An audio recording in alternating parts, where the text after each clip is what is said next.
السلام علیکم. I, Dr. Mohammad Akram, Associate Professor, Department of Eastern Medicine, Government College, University, Faisal آباد. آج ہم بات کریں گے کاربوہائیڈریٹ میٹابولزم کی. اس میں میٹابولک پروسیسز آف کاربوہائیڈریٹ، اس میں گلائکولائسز ہے، گلائکوجینولائسز ہے، کریب سیکل ہے جس کو کریب سٹرک ایسڈ سیکل بھی کہتے ہیں.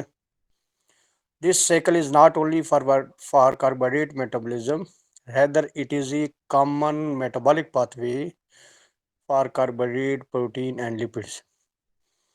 یعنی کہ کریب سائیکل جو ہے یہ نارمل پاتھ وے ہے اور یہ کسی ایک چیز کا نہیں ہے میٹابولزم، بلکہ یہ pathway protein, carbohydrate, lipid اور پروٹین سب کے لیے ہے.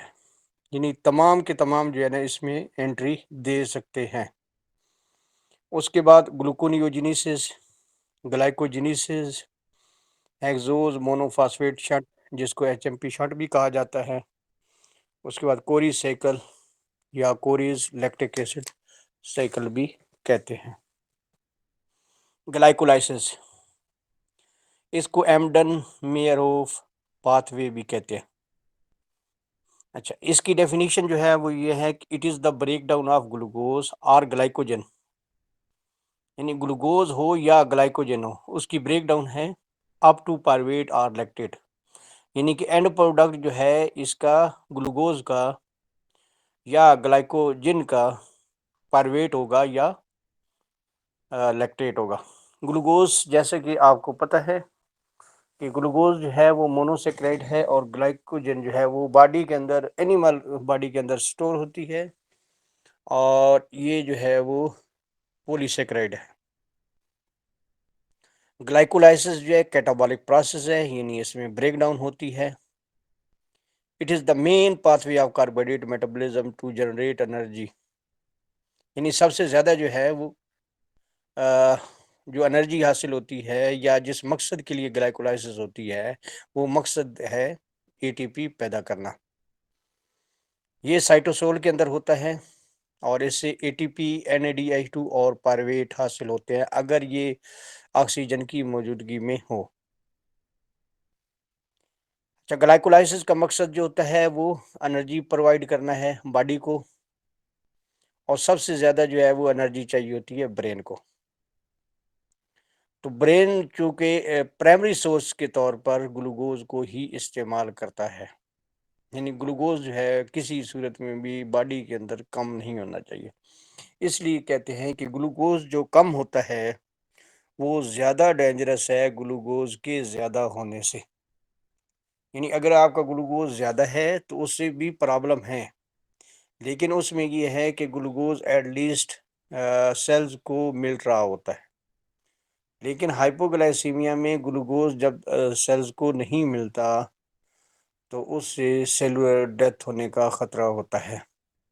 تو ہمیشہ یاد رکھیں کہ ایک ٹرم استعمال ہوتی ہے کہ ہائپوگلائسیمیا از مور ڈینجرس دین ہائپرگلائسیمیا.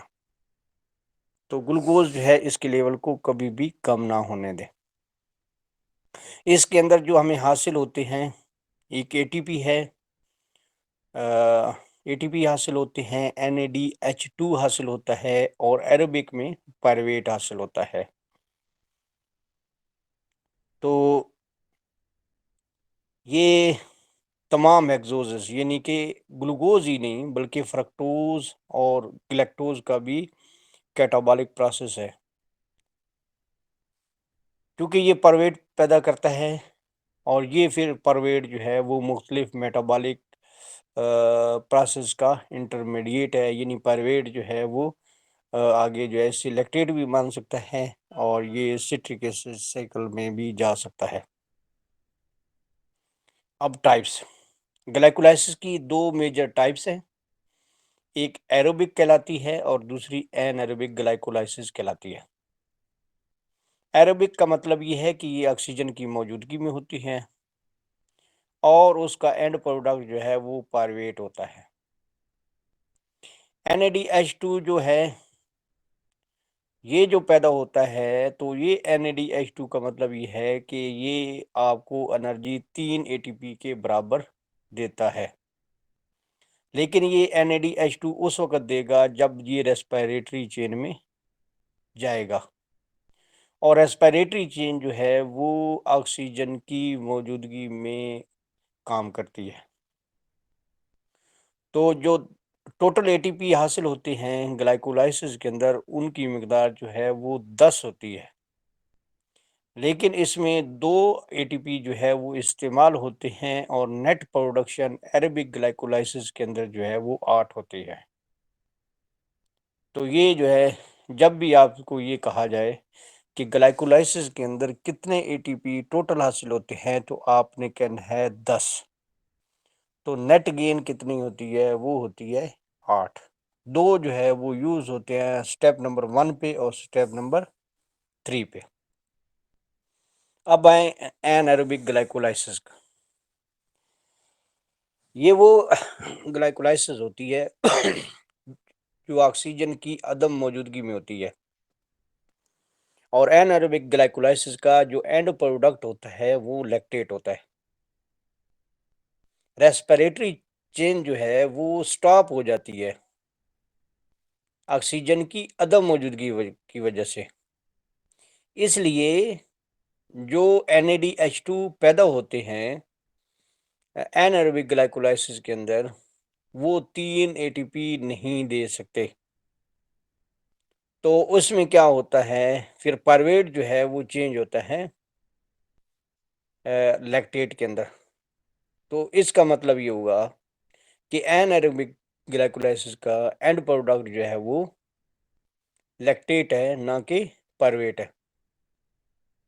تو اس صورت میں کیا ہوتا ہے کہ ATP جو ہے وہ صرف 4 بنتے ہیں،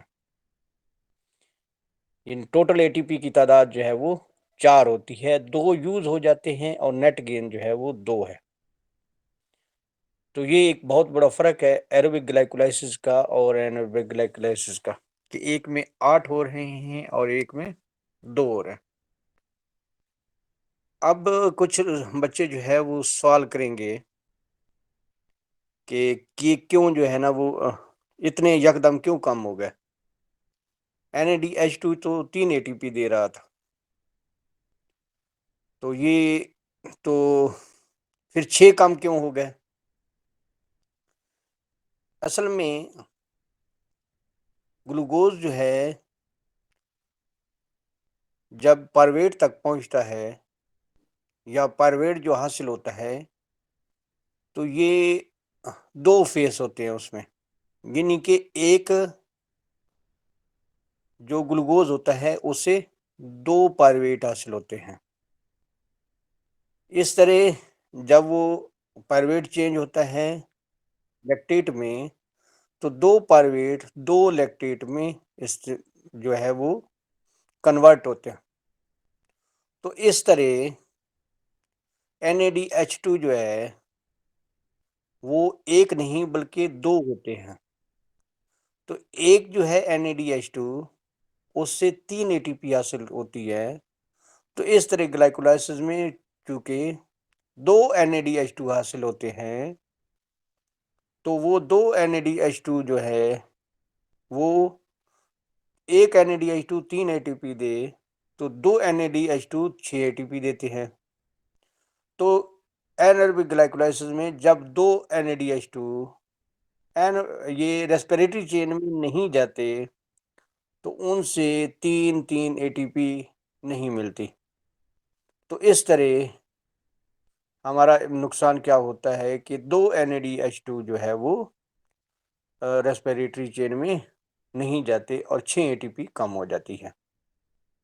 تو اس طرح جو ہے وہ جو گلائکولائسس کے اندر 10 ATP حاصل ہو رہی تھی وہ اینائروبک میں جو ہے وہ 4 ہوتی ہیں، یعنی کہ 6 تو بنتی ہی نہیں ہے، NADH2 وہ جاتا ہی نہیں ہے، اور وہاں پہ بھی نیٹ گین جو ہے وہ 8 تھی اور یہاں پہ 2 ہے۔ وہاں پہ 10 بنے تھے تو 2 مائنس ہوئے تو 8 ATP، اور یہاں پہ 4 بنے ہیں تو 2 مائنس ہوئے تو 2 رہ گئے. تو ہم اگر یہ کہیں کہ ایروبک گلائکولائسس کے اندر 8 ATP نیٹ گین ہے اور این ایروبک کے اندر جو ہے وہ 2 ATP ہے. تو یہ اس صورت میں ہی ہوتا ہے جب آکسیجن کی کمی ہوتی ہے. جیسے آپ ایکسرسائز جو ہے وہ ایکسیسو کرتے ہیں اور ٹیشوز کو سیلز کو جو ہے وہ آکسیجن نہیں ملتی تو اس صورت میں جو ہے وہ لیکٹیٹ بنتا ہے.